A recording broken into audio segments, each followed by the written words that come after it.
How did you find out about us actually? Because I know you came inbound through the website. How did we actually? Oh my gosh, that's a good question. So I had seen you post something on, it had to be LinkedIn. Yeah. And and I was in that moment of, I need to go outbound. I need to take this team outbound. And I knew there was no one around me that had the skill to do it. They just didn't. And I knew how long it would take me. So it was almost like I manifested opening LinkedIn and there you are. That's so funny because our mutual friend, Mike Weinberg, you had asked him, hey, who should we talk to? And then just like coincidentally, he had brought up, because I've gotten to know Mike well in the last year or so too. And he had brought us up in that conversation too, I remember. He did. He absolutely did. Yeah. It's funny. There's so much to talk about with your career, and we've kind of outlined a few of the things, but if you could like take us back to your first sales job, I'm curious. Most people don't get into sales on purpose, right? It happens on accident. How did you get into sales? It's funny. It's funny you say it that way. I got into sales on purpose. Really? I did. So I'll take you back far, but I'll go quickly through it. But in college, I knew I wanted to be in sales. My dad is a salesman. My uncle's a salesman. So all my uncles. Like I watched it. They were more in real estate and land development, but I just got to learn what they did. But I'll tell you, I was interning at my dad's mortgage company. And I was sitting in the middle. I was answering phones. And I had the loan officers on one side. And the processors are on the other side. Or loan officers are the salespeople. And every Friday, the one side of the building would come in like, oh, it's Friday. I got to work all day. It's so nice outside, right? Because it's summer. And the sales people would come in and they would be telling crazy stories about the happy hour they went to last night. And they were all heading down the shore and what life was like. And I was like, I would look side to side and I would say, I'm going to be on this. I want to be on this side. This looks fun. You're kind of in control of your destiny, your days, your weekends. And so I know this is so cliche, but I really went and decided I wanted to go into sales for freedom. I wanted to have freedom in my schedule and my day. And so I continued through college and I had a little bit of a rough time passing calculus, believe it or not. And I said, not a math wizard? No, I am not. And I started, which is weird that I'm in the role that I am, but somehow I made it. And I remember saying to the professor, listen, if you just pass me, you just give me a C, I promise you, I won't do anything that has anything to do with numbers. Fast forward, and my very first job is ADP, working with payroll and numbers and accountants all day, every day. My parents had actually introduced me to the company. As soon as I saw the website, I said, which who knows what it was back then, almost 20 years ago. I said, there's no way I could do this. Like it says payroll right on the front page. Went for my first interview. And I think that's where I just understood that sales is a culture and you could feel that culture the minute you walked through the doors of ADP. Yeah. Cause I noticed when we first met, you seemed very like energetic and extroverted, like definite people person. But I am full blown introvert. Oh, really? Me too, actually. I am, yeah. Dang. Yeah. Every assessment, you name it, I am off the charts introvert. I think, have you noticed a trend at all with like the leaders and reps that you've worked with over the years around introversion, extroversion, anything like that? It's an interesting question. Yes. I think I'm less shocked nowadays finding out how many introverts are actually in sales because you can turn it on and off. Yeah. And when you learn that you can do that, it works. Well, however, introverts spend a lot more time on the energy side. I think us introverts, like we can expend the energy, but we have to go and shut it down. Definitely. Right. There's that moment of, I can't do this anymore. I gotta go shut it down. And I don't know what your version of shutting it down is, but mine is just like, I just want to chill with my wife. I don't want to go out and party or meet with a bunch of people, home. None of that kind of stuff. That's exactly right.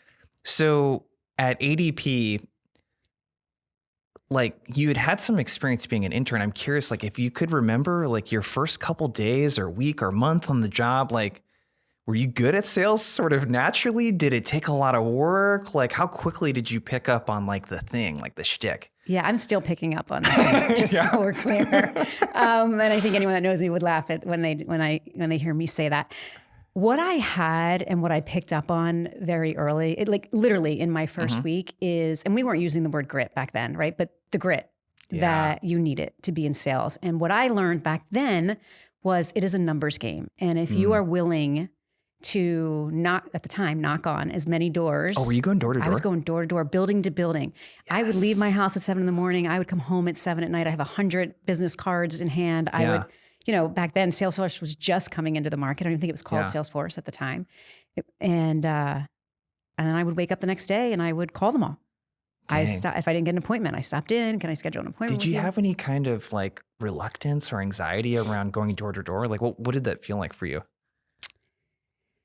So one of the things that ADP does very well is they give you mentor and they give you a very strong manager. Said the training was like phenomenal. Like off the charts. So day one, you're sitting with someone that looks just like you, young like you, not right. They're having fun. Yeah. They role play with you from the minute you get into the car and to the minute you walk in to make your first knock on the door. And they say, listen, just say this one thing and I'll say the rest. Oh, and then you go to the next one. And it's like, okay, now you say this plus this. Yeah. And then I'll say the next. And so, yeah, of course, there was reluctance, but there was so much support to just go do it. And there was a lot of laughter and they taught you early on how to kind of laugh at yourself and not take yourself so seriously. I'll tell you, I had more reluctance getting on the phone. Oh, really? Than I did knocking on doors. Yes. Dang. I guess in person, was it that you could just smile, make eye contact, do the two-hand wave. Yeah. And they'd smile back and I'd ask questions. Dang. Yeah. Okay. So at what point did you decide that, you know what, like being a rep is really great, but this whole leadership thing sounds kind of cool? Yeah. I think the impact my first leader had on me was pretty impressive. And she took an opportunity where she went to be what we called at the time a corporate sales trainer. And I thought that was so cool. I thought, I want to do that. But they only took 3 people every 18 months out of thousands of sales reps. So I waited my time and I had moved to Fort Lauderdale in that time frame, still with ADP, and I had posted for the job and I ended up getting it. And what that job did is it allowed me to see how valuable training is and how process works and why a company asks a sales professional to do something a certain way. Yeah. Right? There's outcome behind it. There's a result that's anticipated. Yeah. And I really liked seeing the behind the scenes and I realized that I liked training. I liked taking someone from this level, even just in the 2 weeks I had them in that training course, and seeing them leave with a totally different level of confidence. And then there was someone else that I had met. There was a leader sitting in a glass room at ADP with her feet on the desk and a leather jacket on. Now, I say it that way because to this day, ADP probably doesn't have any glass offices. Yeah. She would never put her feet on her desk, and she definitely wouldn't wear a leather jacket to ADP, right? But in my mind, I saw this like, what is this? She sounds like a rock star. It was totally like a rock star experience. And I said, who is that? Because I just moved to Florida, and they said, oh, that's a division vice president. She's the only female division vice president in the company. Nice. And I said, well, can I talk to her? And they said, no, like you just got here, go do something first. And then we'll introduce you to her. Yeah. And I remember waiting like any good salesperson until everybody left the office. And I went and I knocked on the door and I had said, hey, here's who I am. I'm from New Jersey. Anyway, can you tell me about your job? And she said, yeah, I can. And she said, but I'm going away for a month. When I get back, I'll take you to lunch. Between that moment, she said that to me, and the 30 days that passed, I met with everybody and anybody that had a job between me and her. To understand what I needed to do, the roles I needed to take to get that job, to be the number 2. I mean, I had big dreams, right? To be the number 2 female division vice president there. When I met with her, I turned my paper around. She said, so tell me what you want to do with your career. I took out my paper, I turned around. I said, well, I did some research. I want your role. I want to be in a role like you. And here are the jobs I think I need in order to get the skills. And she became a sponsor and a mentor from that day on. And I was not number 2. I was like 5 or 6 in the company. Okay. So many questions. So I'm just thinking, you're like in your early 20s at this point? Or like 23, maybe. Okay. Maybe 24. Where did that like, I want this, I'm going to talk to every single person, like advocating for yourself in that way and like building the relationships, and where does that come from for you? It comes from your childhood. My childhood and my upbringing. I had a dad that I just watched him from the ground up, like build. We just kept building and moving into different homes. And I just watched our life continuously get better and better and better. I watched him lose it all too, not give up and rebuild again and again. My mom owned her own hair salon. And I remember living in a town where we were up and coming, right? My parents were young. And so we were up and coming, and I went to a private school, and they were not super kind. because I didn't live in the right town at the time of going to that school. And so there were a lot of education on the East Coast, for those that are not from the East Coast, is like a really big thing. Like where you're from, where you went to school, where your parents go to school, where you went to college. I remember being on the outside a lot until we weren't. And then I remember that feeling of not being on the outside and being like, whoa, right? Like that's not how I'm going to roll. But so it just taught me that if you want something, go get it. I remember being 16 years old, sitting in my room, looking up at a Michael Jordan poster. I love basketball. And it said, someone somewhere is practicing, and when they meet you, they will beat you. And that just I just absorbed that. And when I was sitting in my room, I was writing out my life goals at 16. And one of them was to be an executive, big executive in corporate America. I didn't know what that meant at the time, but I knew I wanted that. If you're comfortable sharing, I'm curious, what was this experience like for you as a woman in the workplace at that time? You said that there were very few sales execs. You wanted to be the second. I did want to be the second female sales exec. I'm just obviously it's hard for me to put myself in those shoes, but I'm just imagining there weren't a lot of examples of women in leadership positions. What was that like then? Yeah, there were not a ton of examples for sure. The ones that were, aside from the two that I just described, who were everything I think a great female leader should be, either took on the persona of a male figure, either weren't married or didn't have children. And that was okay. And they were still wonderful and they were still female, but I wanted to be married and I wanted to have children. And there was nowhere to really look at that point in time. And I also wanted to be authentic. Yeah. And there's a lot of that not being shared and shown. I mean, I remember being taught how to not cry.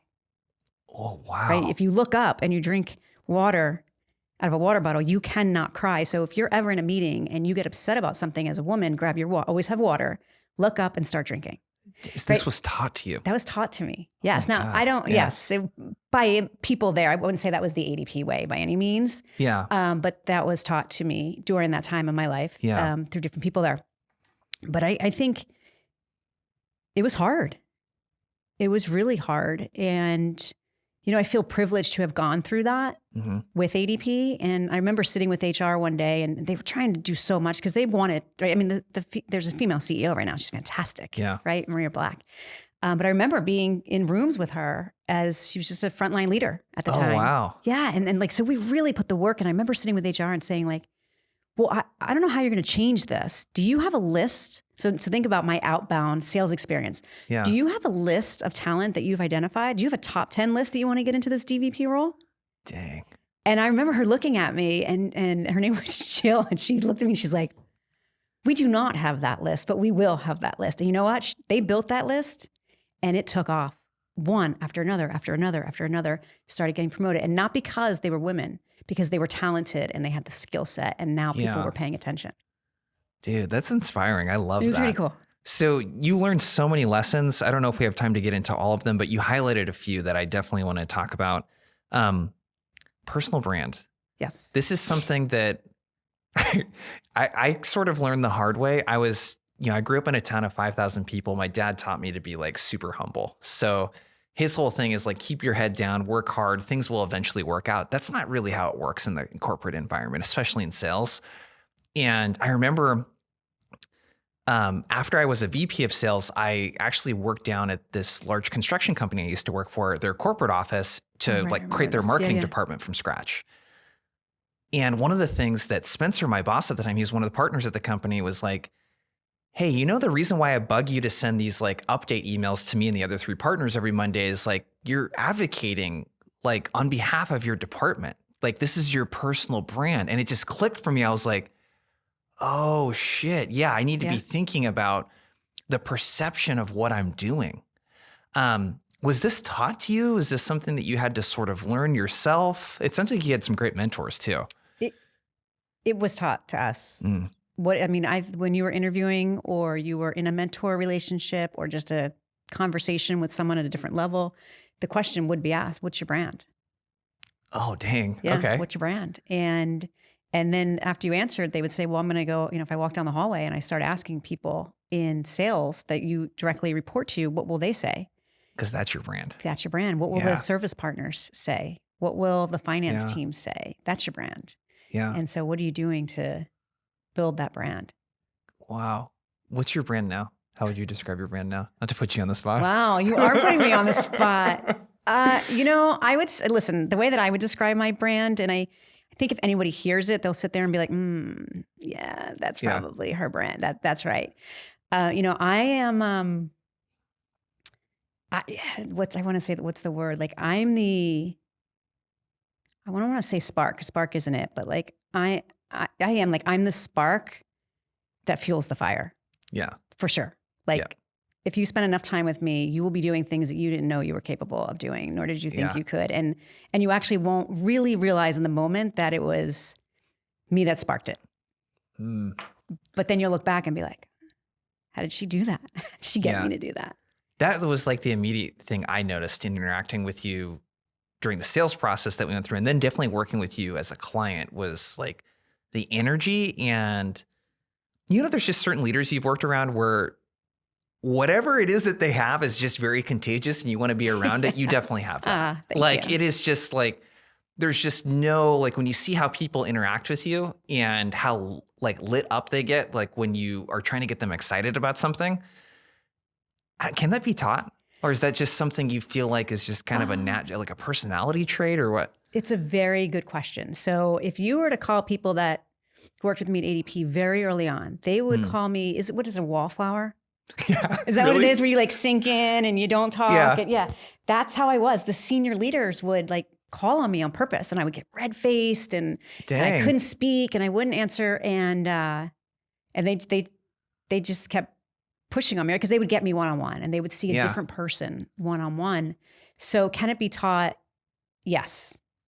I mean, I actually have an executive coach that I remember being in Charlotte. It was the first time I was a VP and one of the sales reps came in and she slid a CD across the desk at me and she goes, this is a new customer of ours. He's a culture coach. You need him. And she slid it over and I worked with his name is Eric Hoffberg out of Charlotte. And he taught me how to do it. I remember he would spend hours with me, tell me a story, tell me more. And then he would show me how to connect that story to work. And the very first time I had this big meeting as like the leader. Yeah. And I wasn't in someone else's meeting, it was mine. And he came to the office to make sure I was okay in that meeting. And I remember where he's like, are you ready? And I said, I'm ready. And I stood up and I looked at him and I called him Hoff. I go, Hoff? And he's like, yes. And I go, I can't hear my legs. And we still laugh about that because he looked at me like, oh no, how am I going to get her to pull this off? She's saying she can't hear her legs. Like that's how nervous I would get. But he taught me, you walk in, you have a 1-minute story that you tell and you don't care how people are reacting to that story is for you.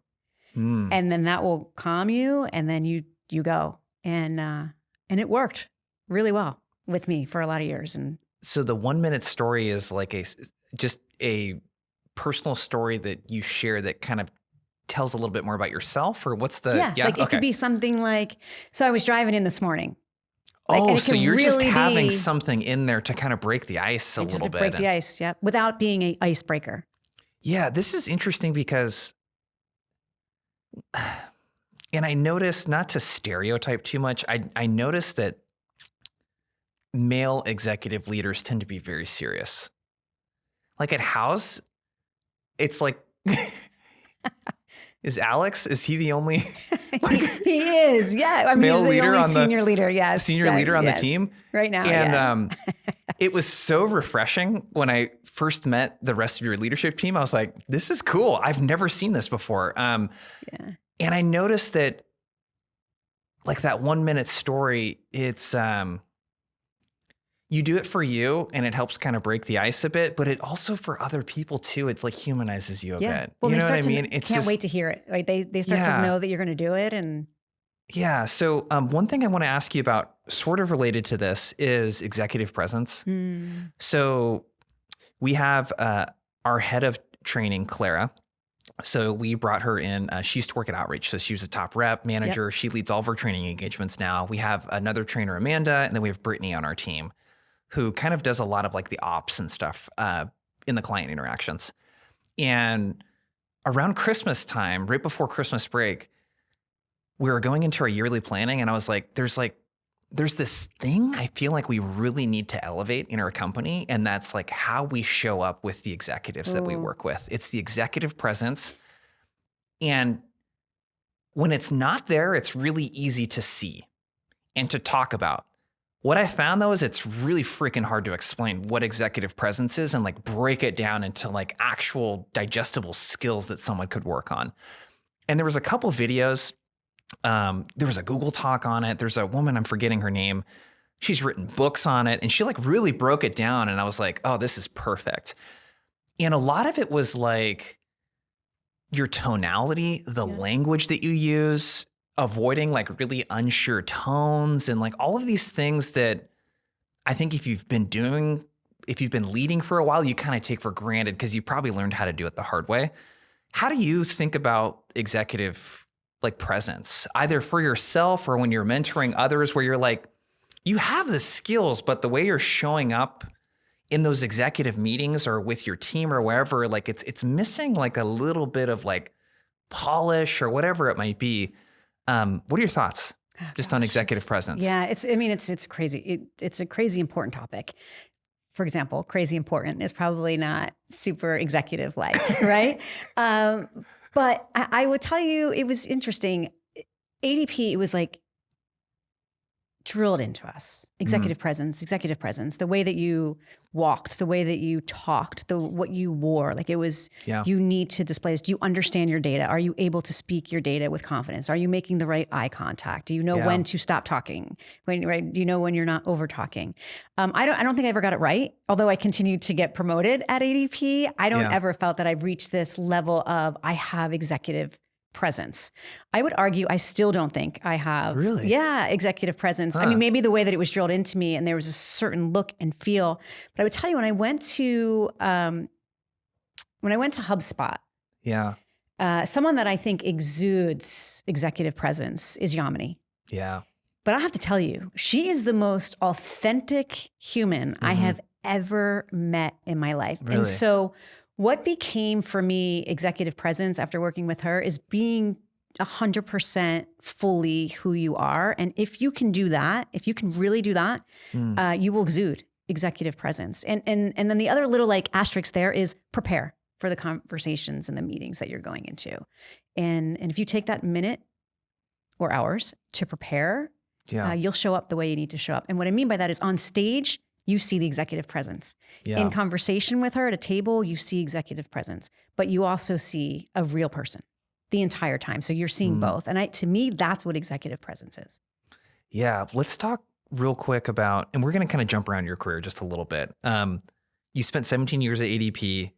You spent 4 or 5 years at HubSpot. And that was one of the things you called out was like authenticity. Can we break that down a little bit? Like if you were, mentoring director of sales or a sales manager that you just brought in, you wanted them to be more authentic. Like, how would you even go about like helping them do that? Is this an exercise that you do with them? Is it a conversation? Is it a series of conversations? How do you help someone be more authentic? You have to be authentic. You have to model the behavior. Yeah. Remember, I just told you a story about being taught how not to cry. Yeah. My very first meeting at HubSpot, I remember 2 executives crying on the call, and it was really? It was wildly accepted. They were telling personal stories, right, to inspire and motivate. And I don't think you teach it. I think you accept it. You accept people for who they are, and when you can accept them for who they are, they can bring their whole self to work. You create a psychologically safe environment, and you too show up as you are because people can see, right, when you're not who you really want to be. And HubSpot did a fantastic job of that. Yeah, I think you mentioned something that is such a critical part of leadership, and it's like leading by example. Yeah. It's really easy to give a lot of things lip service, but to really put your money where your mouth is and like live the thing, it's so refreshing, and it doesn't call into question anything that you're doing when someone can just see it. And you mentioned psychological safety, I think I know people say like safe space and judgment-free zone, and like they use those words a lot, but when I interact with a lot of these teams, I'm like, this doesn't feel like a safe space actually. Yes. Is there anything that you've picked up over the years or do with the team now to like especially when you're a new leader, is there anything that you do to create that psychological safety so that people do feel comfortable giving you feedback or bringing something to you or just being their authentic selves? Yeah. One of the things I learned at HubSpot, I mean, I guess I learned it all the way through, but where I really acknowledged that I learned it at HubSpot was bringing a sense of curiosity to every conversation that you're having. Like, I'm really curious about you and who you are and what you want to do and why you want to do that and how you got here. And I think, as sales leaders are always like, oh yeah, I gotta ask questions. But there was a point in my career where I wasn't just asking to get to the answer I wanted. I was asking because I was genuinely curious. Yeah. And that allows people to open up. And then what happens is that builds trust. And when there's trust, you can say whatever you want to say, no matter the level that the individual is in the company. I mean, I remember being scared to death in the hallway of seeing a senior leader. And I was like, how do I make a turn so I don't have to walk past that senior leader? Because you were afraid to say the wrong thing. Yeah. To fast forward several years later, and you're welcoming any thought that anyone has, because ultimately the wisdom is in the room. And if you're shutting people down, that wisdom is never going to get to you. And the people closest to the work, they know the answers well before anybody else. So you want to constantly invite that in. Yeah. Again, it sounds like such a obvious thing to do that I don't think gets executed often. No, it's not. It's pretty freaking wild. So, because we move so fast. Yeah, absolutely.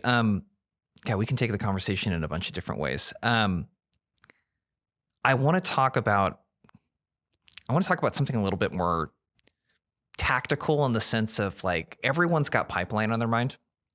And I think right now, especially like if you look at the state of buying, at least for software, there are fewer people buying. People want to get started with smaller projects, like average deal sizes are down. People don't want to commit to stuff that's as long. There's a Gartner stat that, 56% of B2B buyers have experienced buyer's regret when it comes to software. It's like, it's a very different buying environment in the last 3 or 4 years than, the record-breaking bull market run that we had in America, at least from like 2009 to 2022. Yeah. So pipeline. Yes. Let's talk about that. And this is some stuff that you started to pick up at Paychex, it sounds like, and feel free to segue that into what you're doing now at Houzz. But how do you think about the different parts of pipe gen and balancing like inbound versus outbound versus channel? Let's kind of start there, like with the mix. Like how do you look at that and determine what the right mix is? And then maybe we do a dive into some of the channels and some things that you've learned. Yeah, sure. So let me just start here. I grew up only knowing outbound. Yeah. Right. For years. You're like inbound. There's people that come to us. Yeah. For the 12 years. Awesome. All we did, right? Is if someone called and left you a voicemail, you were like, oh, it must be because I left my card. And then they called me back, right? That's what I knew inbound as. Right. So that's what I knew. And then I had the opportunity to go and run an inbound team, which was mind blowing to see the leads and the customers come into us. But I'll start with breaking out how I think about pipeline in general, and then we can go into the different ways of building the pipeline. So something that I learned very early on was results is primary. So you're constantly looking for results. And then if the results aren't there, then you're having conversation and you're jumping into, okay, well, what did you advance? Right? What's the opportunity? And then if the pipeline per se is not there, you're diving into activity. So it's activity, pipeline, results, activity, or pipeline, activity. So we get to this point where you're now in a world. So when I think about inbound is you're capturing demand, and outbound, you're creating demand. And so I grew up in a sales world of creating demand. Yeah. So now I'm leading sales teams that capture demand. Well, we went through, as you just said, those years of good and plenty, right? There's plenty of opportunity, and it slowed down. But what we had is a generation of salespeople that just went from company to company, learning inbound skills over and over and over again. So now that we didn't have that inbound to capture, how are we going to create the demand? We have to teach them outbound. We have to bring outbound. What was cool is I was at HubSpot through the evolution where they went from inbound to all bound, right? And I was hired in and I'm like, we're going outbound, right? So, and to come over to Houzz, we have a very strong inbound team But guess what? I'm building Outbound. Yep. And then but then you think about outbound, and outbound can be a very expensive way to grow the business. The time to value could be sometimes 48 plus months when you're getting started, right? Yep. If you don't have the right ICP and everything isn't aligned. So 48 months is wild. It's insane. Yeah. It's too long. Yeah. Yeah. That's like, it should be 6 to 12 months. I know. Figuring out the outbound motion, I think is, I mean, it's interesting talking to you about it because you did bring us into like help like kickstart this, right? There are organizations that have 0 reps and leaders on the team with outbound, and they try to fix it through enablement and doing trainings and a couple workshops here and there, and it just never works. And then they just assume that outbound doesn't work because of that. You're so right. Which is crazy. So what have you seen over the years with inbound in terms of like, and I'm curious what you guys are seeing at Houzz too. Has the cost of inbound like gone up significantly at all for you guys? Like the cost of acquisition? Organic is our best. Yeah. Inbound flow. And you know what that is? That's word of mouth. Yep. That's outbound, getting out there and telling the story. And that's partnerships and creating community. And that's really what I think we lost. I don't mean we Houzz, I mean we as a sales profession lost, is that outbound motion and the impact that outbound can truly bring to the bottom line. Yeah, it's crazy. If we could speak on outbound for a bit. So you mentioned there's this generation of salespeople that only know inbound. Yes. And that's been like my thesis too, where you have managers that didn't have to outbound now holding reps to accountable to doing something that they don't really know how to do or never had to do. That's right. And in your experience with outbound, so we're working on right now, we're building like a formal like methodology, like Challenger, but for outbound. There isn't like an actual outbound methodology, which is crazy. Insane. So I'm trying to like formalize this and like really look at like what are the core components of like a great outbound motion and like what do you need? And a big part of that is, I'll just kind of go through the framework. I maybe just get your feedback on it actually. Let's do it. So the core thesis is around like 3 parts. If you look at what's really needed to make outbound work right now, there's a pillar around disqualification that doesn't get talked about a lot. And outbound it's a Herculean effort. It's 12 to 15 touches via email, phone, and social to even get in contact with a prospect. Yep.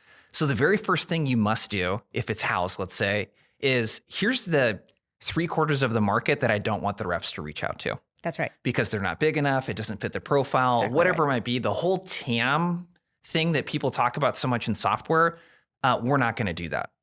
We're going to over-index on where we have the highest propensity to win. That's right. That's step number 1. Step number 2, offer. So the offer, we did a really big study with Gong on email, 85 million cold emails. And what we found is that the reply rate is 28% higher if you have something to give them. And it's 40% lower, 44% less likely to get a reply if you just simply ask them for time. So again, if we use Houzz as an example, that's hey, I took a look at your website and noticed XYZ. I took a look at your Google reviews page and I noticed that it's 3.2 stars and a few people were complaining about this. It's like, I'm giving you something like of value right there. And then the last one really is around, I'm calling it provoke right now. Okay. So provoke is around like the message. So instead of here's what we do and how our solution works and why we're so great, it's trigger. The reason I'm reaching out to you is because I noticed this thing. It's tension. A lot of people tend to have this problem. And then trust. Oh, by the way, we worked with every other house painter in the Seattle area, right? So it's like having those core components. It's like, these are the things that I need to disqualify. So I need to think very differently from how everyone else is doing outbound. It's less is more. Yep. I need to make an offer. So instead of asking, I'm going to offer. And then the third thing is, instead of talking about product, I'm really going to make sure that I can create tension in this message by talking about a problem and showing them that I've helped other people with it. Those are like kind of the core components I've noticed that if you don't have these things, you're just like putting AI slop out into the ether, you're just dialing for dollars, like all of that kind of stuff. But that's my thesis right now. What do you think? So I'm having this flashback of the first conversation I had with Mike Weinberg. Yeah. And we were talking about leadership, and he did exactly what you just did to me. I had that exact same feeling. So what was happening when I was talking to Mike at the time is I was thinking, this is how I was taught. Where did this all go? Yeah. And as you were talking, I was thinking, this is exactly how I was taught. And I often said, why isn't someone over, at ADP writing a book about this? Because they have, and you're exactly right. That is the exact way to go outbound and to be successful at it. And we're not teaching it that way today. Yeah. It's not hard. It really isn't. It's not. Yeah. It really isn't. I think what it requires is, or it's not difficult. Like maybe it's hard, but it's not difficult. Exactly. Yeah. Yeah. I think it requires this like top down buy-in around it. Cause I can't tell you how many teams we'll work with where what they've tried before bringing us in is like, oh yeah, we're doing like mandatory prospecting days where AEs just sit on the phone for 6 hours and we don't give them any kind of guidance around who they should call or what they should say, or we don't really equip them with any kind of value that they could give. No, that's the initial benefit statement. You need to give them that. Yeah. It's just none of that kind of stuff. So with outbound though, I am curious around your experience and what you've seen with. It is no easy feat to convert an inbound culture into more of an outbound culture. What's your guidance on that? Because that's in the last couple of years, I would probably say if there was a pie chart of the reasons why leaders come to us, that's probably 2/3 of it right there is like, we need to like change the culture on the team. Yeah. I have a pretty strong opinion about this. Okay. And my opinion is this. If you have an inbound team, you know where your break even is. So keep that team intact. Yeah. And have that team produce that. And that becomes revenue that you can depend on year over year over year over year. Right. And if we get another wave where we have to add more heads or to keep up with the demand, excellent. Right. Yeah. That's not a hard thing to do. We've learned that that's not super hard. Yep. We can add the heads and we can add SDR, so we could add AI now. Right. And we could capture that demand. Build a team. The converting inbound to outbound, in my opinion, is hard. Yeah. And it takes so much time and energy. And the truth is, if you can't find willing people, like will and skill, you could give them all the skill, but if they're not willing, they're not going to do it. And that's what I meant when I said generation of people, of sales professionals. They don't want to do it. And so they're not going to, no matter how good you are as a leader and how passionate you are about it. Unless it's you shut off inbound. Yeah. So I am a big believer in invest, bring in new talent, determine what you need, and then change your profile and go start to build your outbound arm. And you will drive productivity, just like you're seeing Toast doing, right? Like Toast is taken off with the outbound momentum. They're now building field teams. Yeah. It makes a lot of sense. Yeah. The resistance of trying to take people that are used to being spoon-fed leads, and honestly, to their defense, they probably joined the company at it and were promised by the people that recruited them that they wouldn't have to do outbound or very much of it. That's right. Because the outbound can be scary. You're calling someone that doesn't know you're calling, and you're offering them something you don't know that they need. Yeah. So you need a culture of conviction around, I can help this customer be better than they are today. And so, and here's who I'm going to call. Here's what I'm going to say. And here's the intended outcome. Let's go see if I can pull it off. Love that. Love it. Channel. Yes. This is like kind of your thing, right? So for those organizations that are doing the inbound thing, they're doing the outbound thing, and they want to start to introduce channel, do you have any guidance on how they might test something like that to see if it's good, how to roll something out like that? Yeah, like how do you guys think about it? Sure. I think start small, but find your centers of influence. So if I was in the payroll world, HCM world back then, CPAs, they were the center of influence. Anybody was listening to their CPA. Today, if I'm at Houzz and I'm talking to contractors and pros, it maybe could be their CPA. We're looking into that, but I know for sure it's their associations. Yeah. Right. The community is a huge center of influence. So how are you creating that channel mechanism Yeah. to be there, right? So be where the customers are by being where their centers of influence are. And that takes some whiteboarding and some brainstorming, because they'll say, oh, if we're Houzz, let's go into Home Depot and we'll stand in Home Depot and we'll get all of the pros. And we might, but if we look at all the associations across the US who have 3 groups of 300, we're going to do a lot better from a channel perspective of being part of those communities. Yeah. Being able to show how we can help their job become easier and build their brands in their markets. So I think it's really about understanding the centers of influence for the buyer that you have. Yeah, that's a really interesting approach, and it makes so much sense when you think about it, because the instinct, I think, is to look at, like if we're Houzz, for example, the instinct, I think, for a lot of sales orgs is to look at other like software vendors that they're using already that are complementary and just to go to them. So like, I don't even know if this is back when I was doing the contracting thing. I don't know if people are still using things like Home Advisor and things like that, but like, what are customers using to like buy leads? Contractors using to buy leads. Oh, cool. Well, maybe they could use our thing because it doesn't directly compete or whatnot. And it's like really short-term thinking. Yep. Like the going after the associations, this is where like the trust has been built. And from there, is it like, are you co-marketing with them, or we'll like co-market? We'll do events. Some of the pros become partners because they're so passionate about how we have helped the software has helped them build their business, that they'll go speak to younger professionals, pros coming in, and they'll show them, this is how we do it. Yeah. And this is the software. This is the platform that made it easy. Yeah. That allow us to create this best experience for our clients. Yeah. And from there, are you like, how much time would you expect to give something like this to start working? I think you got to give it, like, it can, I don't have a direct answer, but what I would tell you is this: it can happen overnight. So we started this, I've been here a year. I've been in Houzz a year. Probably started it 6 months in, and we're already seeing productivity out of it. Wow. So is it at the pinnacle of where I want it to be? Of course not. Yeah. But it is catching on like wildflower. And I believe it's going to be our highest, we're going to have the highest close rate through partners. Yeah. I mean, the trust and the brand awareness and the marketing, it's interesting because it's like you kind of get the best of both worlds between inbound and outbound. Yep. It's like it's more proactive than just sitting around and waiting for organic, but it's got the social proof of organic and like the better a company gets education. It outbound, the stronger their inbound becomes. Yeah.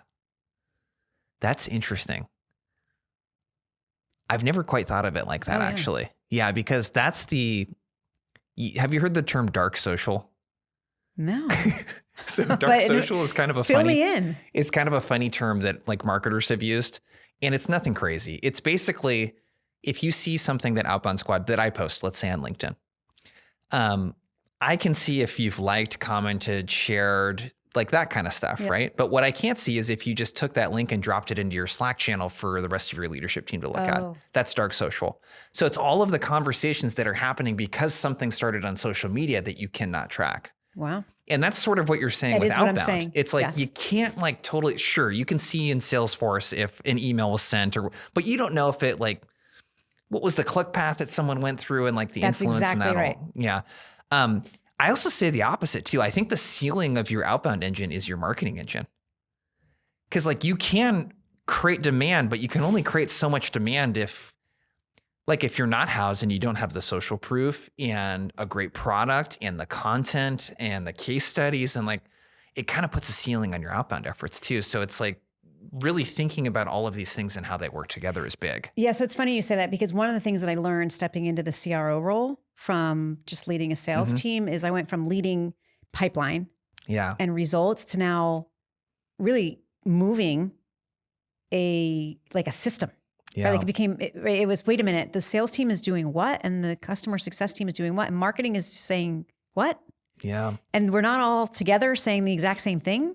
Yeah. Well, how are we going to build our brand in software, right? We had an excellent brand in advertising, but we did not build our brand in software. And our brand, we were all saying different things. And so that was a big focus of this past year, is realigning what is that messaging? what is marketing building? How are we going to market? And then how are we giving that content? You were there for part of it, right? We were building it from scratch. How are we building that for the sales team? And then how does that convert from the sales conversation to customer success? And how are we threading that all the way through? Yeah. God, when I think about it, that's happened really quickly. It did happen pretty quick. It's pretty cool. Yeah. Well, I had great help. I mean. Yeah. Well, I'll take a little tiny bit of credit. Okay. There's a couple other things that I want to make sure to get into before we take off. Okay. I'm really curious because I don't see a lot of content on this. Like, what does your weekly rhythm look like? Like, how do you set up your week? How do you plan your week? What do kind of the days or themes of the week look like? How do you think about where to spend your time and how to spend your time? Yeah. So I have this concept that was taught years ago of like get on autopilot, which as a sales leader is like, doesn't even compute. Like, it's like, what do you mean get on autopilot? We can't get on autopilot. We have to keep doing more. We have to keep doing better. But the idea is have systems in place that you can be on autopilot to a sense of the plane's going to fly. Yeah. And you're going to be able to get there quickly because you know what's happening. You know what's coming up. And so I've always built my schedule to be on autopilot in the sense of I don't have to guess what's happening. Yeah. So Mondays is going to be before I'm doing it. And people will say, well, her mornings are sacred. And they are. But I'll tell you something that not enough people admit. My Mondays, my mornings, they don't start with, let me look at data. They start with, let me get to the gym. Yeah. And if I don't get to the gym, it is not going to be a good day for anybody. And so we know that. I know that. And they know that. Yeah. So it's critical that that's where my day starts. And then after that, I go into devotion every morning because I need to be clear in my mind. And then I think before my first call, I will sit and say, okay, what are we doing well? Where are we missing? And what do I have to do this week? Like what does that look like for the week? And then I open my calendar. So this is, I'm giving you Monday right now. Yep. And I open my calendar and I look at everything that's on there because no matter what state of autopilot I'm on, people are piling things onto my calendar. Interview requests. Yeah, right. I got to do podcasts, all that stuff. And I will remove things that aren't aligned to the work I just did, saying what's important right now. And so my Mondays are really, believe it or not, around me and understanding what I need to do for the rest of the week. Tuesdays are my one-on-ones with my teams and my boss, my CEO. Yep. And then I spend Wednesdays and Thursdays I call it being in the business. So I'm either in listening tours, I'm talking to customers, or I'm moving projects forward. So that's one of the other things that has been really cool stepping into a CRO role is I'm moving things along more so than actually doing them. And then Friday is about connection. That is where I'm really focused on reflecting back. Did we do what we said we were going to do? What else needs to be done? And who needs to feel good? I actually call it Feel Good Friday. And if I need to feel good, I'll go to my CEO. But yes, I'm good that I'm doing here. Just remind me of what's working. Yeah. And then it's also Friday is I connect with every I'm going to say pillar, but that's the wrong thing. But every partner in the business. So I will make a point to connect with product. I'll make a point to connect with marketing if I hadn't already done so. And then I've got customer success and sales. Got it. So the anchor, it sounds like for your week is like the Monday morning workout. Yes. Which I'm very similar. It's like I'm up at 4:40 in the morning. I do an early morning workout. Like, okay, cool. Yes. I started the week off doing something that honestly I really like, the workout group that I'm in. But it's not like fun to wake up at that time and like never do is a fun. workout, Never. you know? But you feel really good. The reflection questions that you have, is this just you sitting and kind of thinking about it? Are there other prompts that you're using? Are you looking back at the previous week? Or is this just all like, hey, what's top of mind for me right now? It's usually what's top of mind for me. And I'm in a very specific space every time, not all over the house. I go to a very specific space and it's what's going on. Because a lot goes on. Yeah. Right? There's a hamster definitely going around in my head pretty quickly. And so I got to slow that down so that I can focus on what's the task at hand for the work we got to do. What's something that you are typically canceling in your week? Like what's a common time waster, maybe even something that other people might overlook or feel guilty about, canceling or whatever it might be? Yeah. Like the most common ones are like meetings I don't need to be optional. I'm put on as optional. Yeah. Or it's those meetings. And the truth is, like, I don't need to be there because you're there to do the work that needs to be done. And there's recorded, or give me a, TLDR on what happened, or put time on my calendar when you get stuck and you need to talk through where we need to go. Now, I won't always cancel them. I'll recognize I have been removed from this. I should step in. I should go to that optional meeting, but it's mostly those optionals. And there's a lot of those optionals that get thrown out. So the rest of Monday, you're game planning for the week, and you will look at data, I'm assuming, at some point. Yeah, I mean, finance is finance and my LT team, which is my peers. Those meetings are on Mondays. Got it. Right. So I've spent probably the majority of the morning doing my work, and then it's getting with the team and just validating that everything is what I'm seeing is right. This data is correct. This is where we are. This is what we need to do. Yeah. Yeah. I love the way that throughout the week you are, one of our old clients, Rippling, they have a company value called Go and See. And I thought this was really cool. Jonas, he's their VP of sales enablement, shared it with me. And he's like, everyone from our CEO on down, Parker on down, it's like, go and see, get in the field. Like, no one is above, like, what is the customer actually saying? What is the rep actually experiencing? And that's like a big part of your week, it sounds like, where you're very strategic on Monday and Tuesdays, and then Wednesday, Thursday, like, you want to be in the field, like, experiencing what the reps are experiencing. Yes. Gong is not going to like me for this, and I probably should cover this when I say this. This is not sponsored by them. I love Gong. I love Gong. But I do think we have over-rotated on listening to recordings. Oh, like async, yeah. And I think we miss something, right? We miss that follow-up question that we can ask if we're live in that conversation, either with the rep immediately after the meeting ends, or with the customer, because you're in it with them and you can say, hey, let me just clarify something you just said and tell me more about. We really miss that if we're not going and seeing. Ah, that's such a big point. I mean, here in the city, there's a conference coming up, and like, you're going to be at the conference, right? Yeah, tomorrow. Yeah. So like, that stuff's big. I'm curious with your team and how you manage them. The learning curve of rep to manager is one thing, right? Where you're one step removed. You're a second line leader, and you're trying to get a team of people to do something very similar to what you did. Now for you, you're at fourth or fifth line leader. I'm curious, because again, I don't see a lot of content or direction on this. Like, how do you look at the relationship with like your directors and VPs? What are those one-on-ones like? Is there a lot of coaching? Is it strategy? Is there some accountability in there? Like, how do you kind of think about the one-on-ones that you're doing with your direct reports and just that relationship and that rhythm on a weekly basis? How do you think about that part? Yeah, there's not a lot of coaching on that for senior leaders. Kind of, you come into it and you're like, what do I do now? Yeah. And so I would say it's all the above. So I spend time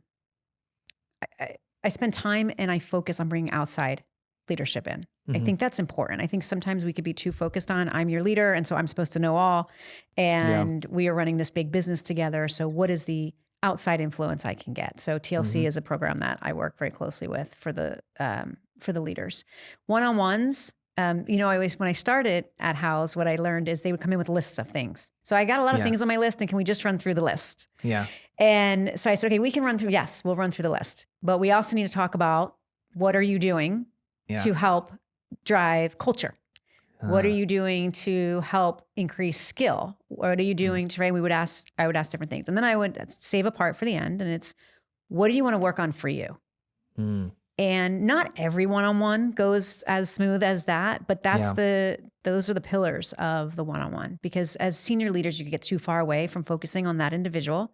Yeah. You also think they should know how to do it, and you have to pull yourself back from that and say they don't know because they've stepped into this role for the first time. And you have to keep redirecting them because they get pulled in a lot of directions once they hit that director level. And that redirection every week, I think, is critical to their success. Yeah. What are some of the skills? Do you have any examples of skills with people that are more like senior leaders, like directors, VPs? Like, what are some of the skills that you've worked on with folks? Okay, so I don't know what skill we'll call this, but maybe we'll call it, we're just for fun's sake, we're going to call it the go and see skill. Yeah. Or, I'll call it the skill of connection. Okay. Meaningful connection. That's what we'll call it. And accountability. So we'll tie those two together. And what I was finding is that once they got promoted, they were just now doing, meaning they would take calls, they would react to anything that the team that was reporting them needed. And so I asked them, I said, do you do director days? And they're like, what's a director day? And I said, a director day is where you go to see if what you're asking is being done and what you're coaching them on is actually happening. It's an inspection, right? And I said, so I want you to do it for 3 days. So how many teams do you have? I have 4 teams. Okay.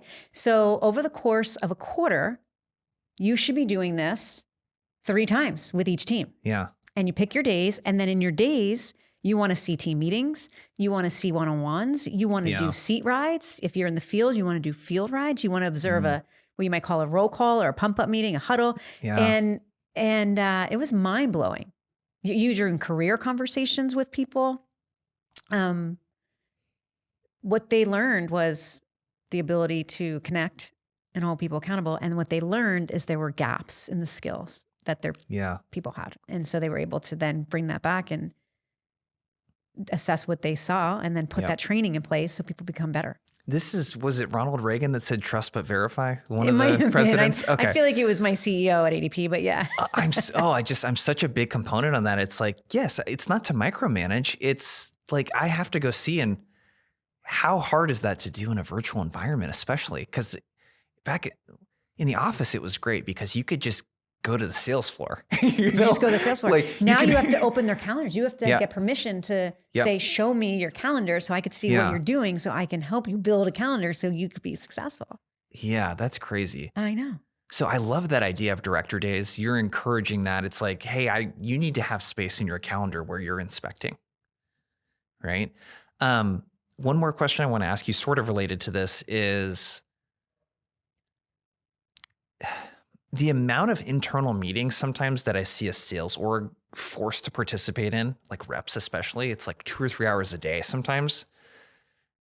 How do you think about at Houzz, like just protecting the reps' time, the manager's time to like make sure that they do have the ability to execute, that the managers do have the space to really coach and rub shoulders with the team? How do you think about that? Well, I mean, I've come a long way with how I think about it. Going inside, after COVID and being remote was really changed everything, right? It was like all of a sudden you have more meetings than you've ever had. I grew up you wake up, you are in the field by 7:30. If we see you in the office, it means you're not working.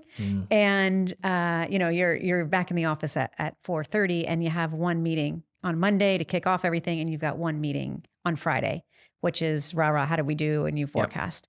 And I've been trying really hard to recreate that environment in the remote world, which has not been easy because you need that point of connection. But it goes back to the same thing I said about getting on autopilot.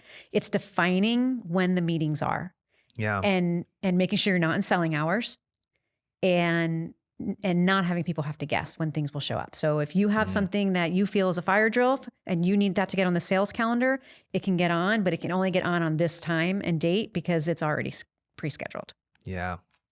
And that has helped sales teams to stay in the motion. Yeah.